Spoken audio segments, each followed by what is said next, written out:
Bonjour Corinne et merci de m'accueillir chez toi pour me parler du why de ton entreprise qui existe depuis 10 ans cette année. Dis-moi alors, Bonjour Sandra. d'où est venue l'idée de créer ton entreprise? Alors, mon entreprise, elle est partie de mon propre plaisir d'écrire.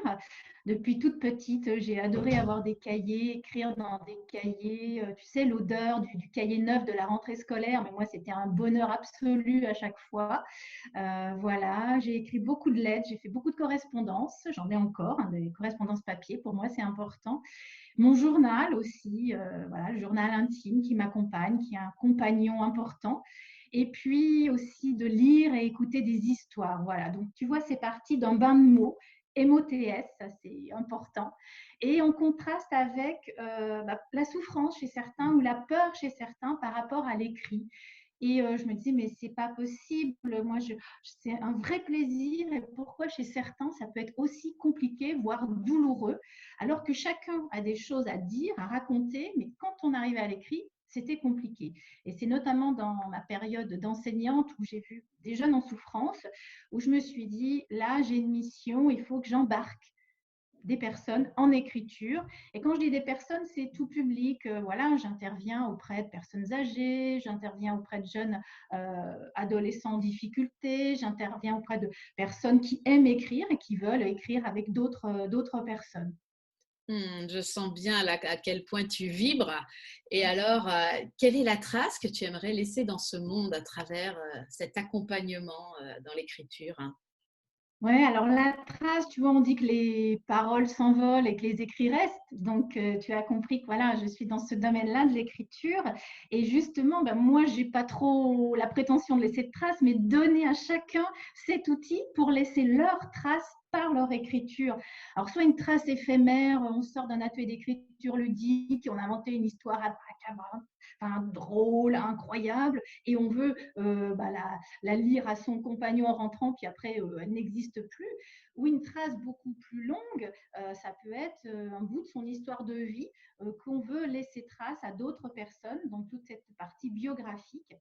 Et puis la trace du collectif aussi, on vit avec d'autres, la trace de son expérience dans une association, la trace de son expérience dans l'entreprise.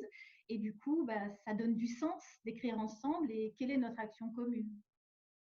Donc toi, tu es animatrice d'atelier d'écriture et comment s'appelle ton entreprise et où interviens-tu? Dis-moi. Alors, ce sont les ateliers des mots, plaisir d'écrire. Alors, j'interviens principalement dans le Sénonais où je suis installée, mais je me déplace, hein. Il y a des ateliers qui sont prévus au repère Montboulon, par exemple, voilà, et puis il y a d'autres endroits aussi. Donc, je peux me déplacer partout en France, il n'y a aucun souci. Et puis, grâce au confinement, j'ai découvert la visioconférence, donc j'interviens maintenant en visioconférence. Et ça fonctionne très bien aussi, puisque à la fois, on a un temps d'intimité dans son écriture chez soi et de partage via la visio. Et ça, c'était une belle découverte que je n'aurais jamais osé faire, franchement. Et là, le confinement m'a permis de le faire. Et les personnes que je suis là depuis très longtemps maintenant continuent à écrire de cette manière-là. Est-ce que tu fais des accompagnements pour écrire la biographie de personnes? Oui, alors ça, je l'ai fait avec deux personnes. Un monsieur appelé d'Algérie qui a souhaité, là, il y a un an et demi, en entendant ce que je faisais autour des histoires de vie, puisque je viens d'avoir toute une formation autour des histoires de vie en formation, qui me dit, mais tu sais, moi, j'ai une sacrée expérience avec la guerre d'Algérie. Je dis, oui, bah oui, ça, on peut imaginer que c'est une sacrée expérience, mais je ne sais pas comment la raconter. Et en fait, il a commencé à écrire, lui, quelques lignes, et on est parti de son écrit. Et là, il y a un livre qui est à l'imprimerie en ce moment à cause du confinement, mais il a un livre de 70 pages qui va donner à tous ses enfants, petits-enfants et arrière-petits-enfants. C'est Et une autre personne, merveilleux.